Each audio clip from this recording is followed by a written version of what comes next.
Cat owners should pay attention. This story may worry you. There are two serious and often overlooked feline diseases out there. Your cat could be carrying one of these deadly diseases, and you wouldn't suspect a thing. Going retro is fashionable for people these days, but when cats go retro, the word takes on a whole new deadly meaning.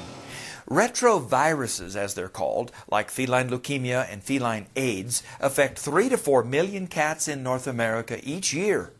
Cat owners are often unaware of the significance of these viruses because some cats won't show any symptoms for many years. The silent nature of these diseases allows them to quietly affect other cats during grooming and even through fighting. Mother cats, for example, can infect their kittens as well.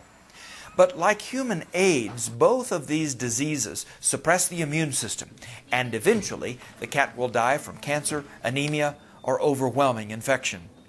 Feline specialists point out that routine blood testing is the best way to track and control these diseases.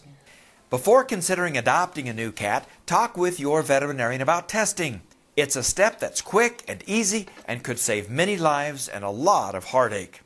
Vaccines are available for feline leukemia and feline AIDS, but there is some controversy.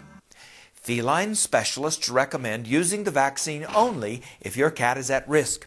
For feline leukemia, risk factors include living in a multi-cat household.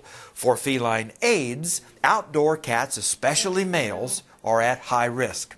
A good website to visit is catvets.com to learn more about all feline issues.